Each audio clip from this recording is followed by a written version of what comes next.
started my video twice now, and I've had to stop it both times because I lost my train of thought. I've a ton of things that just erupted all at once. The culmination of that being the qualifier of Blue Rare.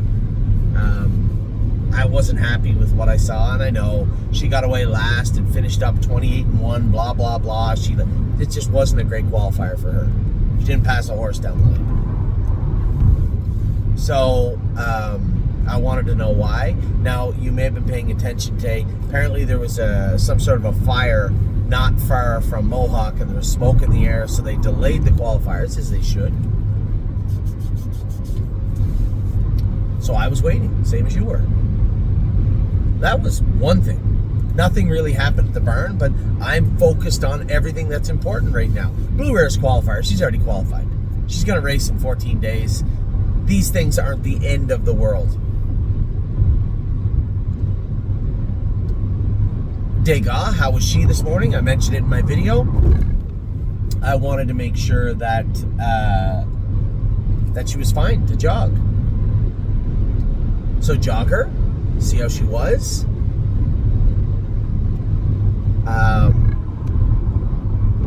See how she was, and if she felt good, we could go a mile with her today. Now, there's 3 options.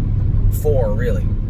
First one, she jogs great, sharp as a tack. We train her in 2.8 or 2.10. Now, as I was on my way to the barn, it was quite hot. It's 82 degrees right now at noon. It was still 78. On my way to the barn, the 78 is, it's around 20-ish, something like that.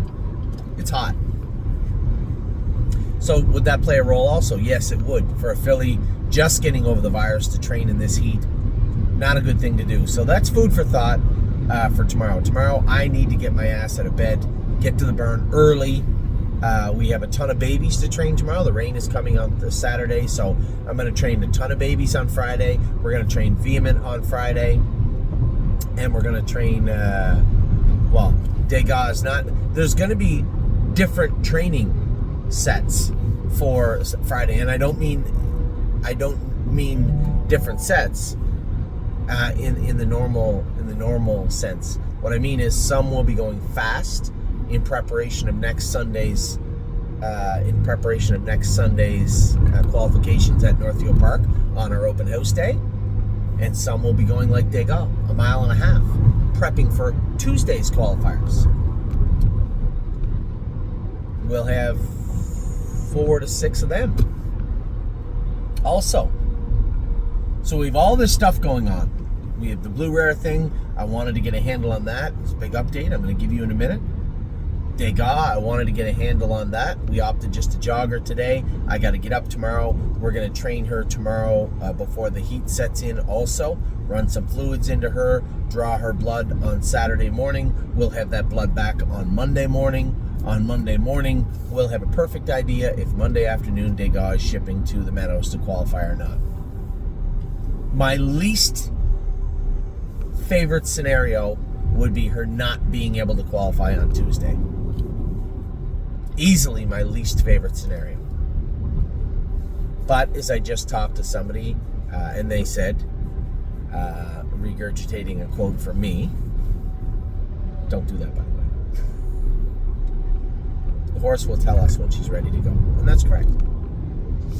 If she's ready, she's ready. And if she's not, she's not.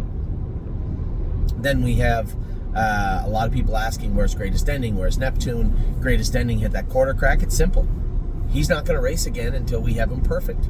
We had him consistent. We had him where he was racing good.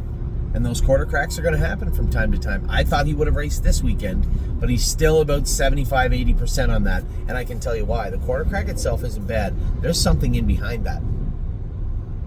And Jason is working to get that cleaned up, popped out. I can almost guarantee you, from what I looked at on his foot and I squeezed, if he isn't closer to 90-95% on that foot as is, there is something else going on. Knowing the horse, probably a bigger foot separation in behind there that we have to get at, clean up quietly. And we will. So he may not race next weekend either. Neptune had a big abscess pop out of his foot also. This happened with Harry's burn. Harry took the flip-flops off him for 1 week, and he gets sore on the left side. This was the right front.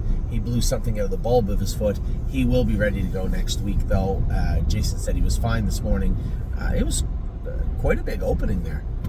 And it wasn't in an area where there's going to be a quarter crack or a foot separation or anything like that. It was just your run-of-the-mill abscess that popped out.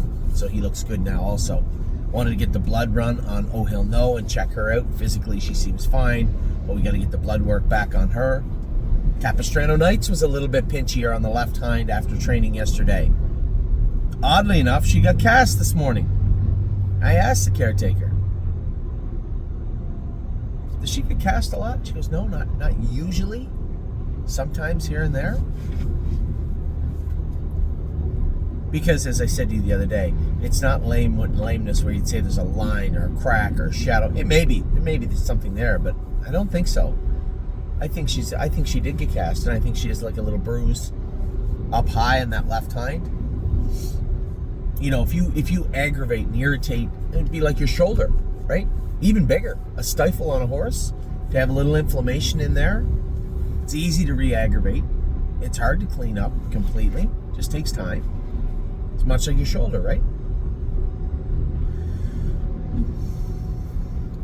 So those are the things that are going through my head. And obviously you factor in my family. I booked off Saturday because Ava's dance recital is Saturday. Now, I don't want to be that dad. Do I like dance recitals? No. I've been very fortunate to duck almost all of them since the time Ava started in dance. God love her. I love my daughter to death. But I'll be the first to admit I don't have a lot of interest in dance. But I'm happy to attend. And it is my job to do so. Amy is in Ontario right now with Oliver and Addie. So I will be attending her dance recital. It's the last one of the year for her. And it is on Saturday. I looked at the time. It was going to be close. Normally when things are close, I don't often err on the side of caution. Case in point last night. I knew race 11 and race 2 were going to be a problem. Race 11 at the Meadows and race 2 at Northfield Park, going to be a problem. Caught a little bit of traffic, missed the race.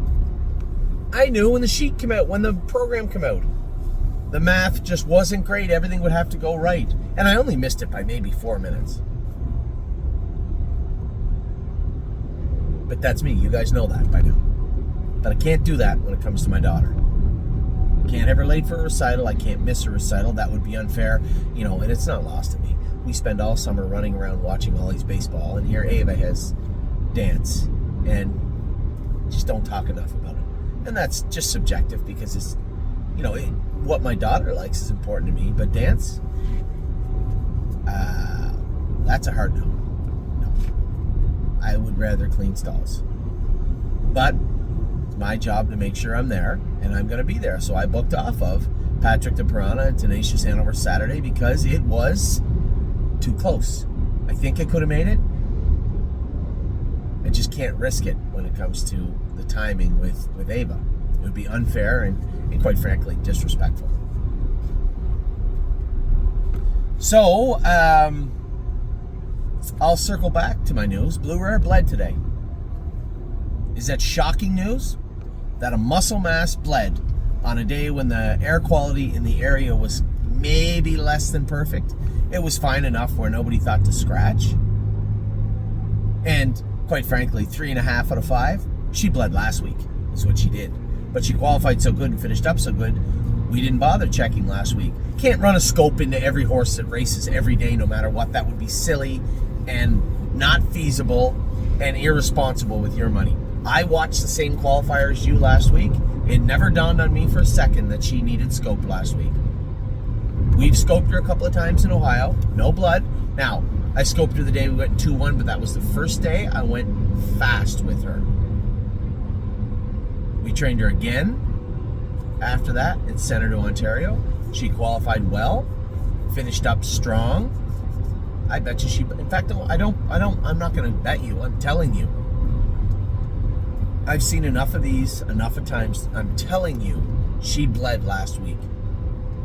She's always a good eater, so you wouldn't see her come off her feed. You wouldn't see her cough. You wouldn't see any inflammation. But we've talked about this, how concerned I was all year. We have her on supplements, and she'll continue on them. But I think the most important supplement she's going to need moving forward is Lasix. There was a time, and we've gone through this, I'm going to tell you right now, and for those of you who have been with us long enough, you know the story about 3 Point Blue Chip, right?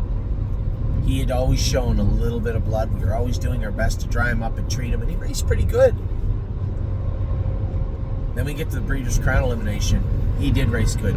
Just beat for third. Third gets him in the final. He draws out. They don't get in. He doesn't get in the final of the Breeders' Crown. We scoped him after, and he bled. 2 out of 5.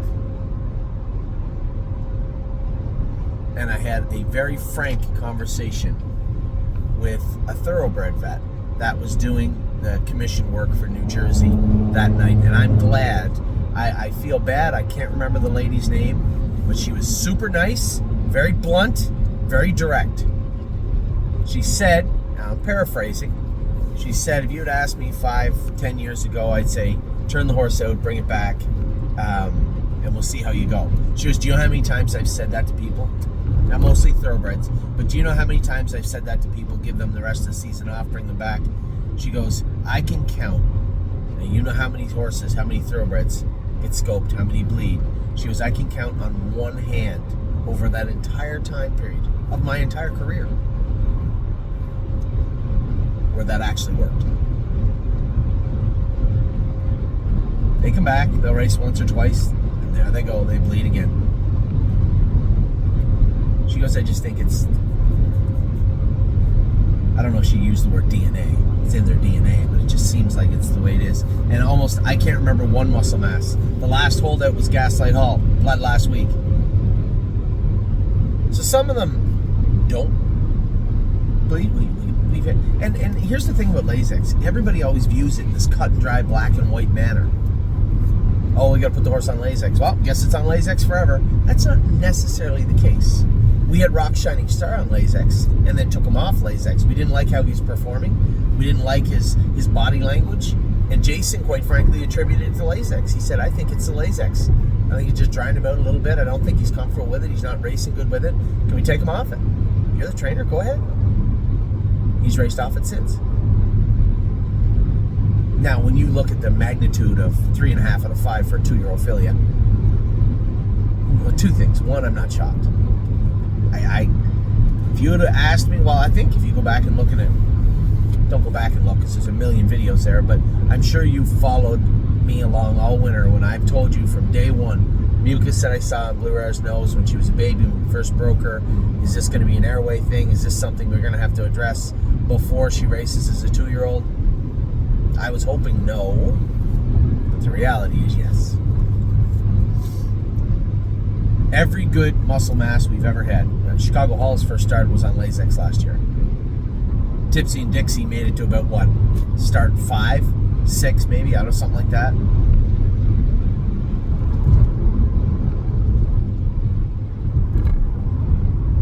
It's frustrating, but I can honestly say, with every fiber of my body, that we did everything from day one to ensure this filly didn't bleed. And this isn't a death sentence. I can tell you what, I would rather her bleed today than in the Tompkin Gears or in a sire stake race this summer. I would rather that. And that's exactly what we'll do, is put her on Lasix and she'll be a better horse for it. Just like Chicago Hall was. Now you can only imagine if James had blasted her out of there. I know everybody, I got a message from somebody after saying he could have at least left with her. Sure, I would have liked him to leave with her. But is anybody surprised that James McDonald did that?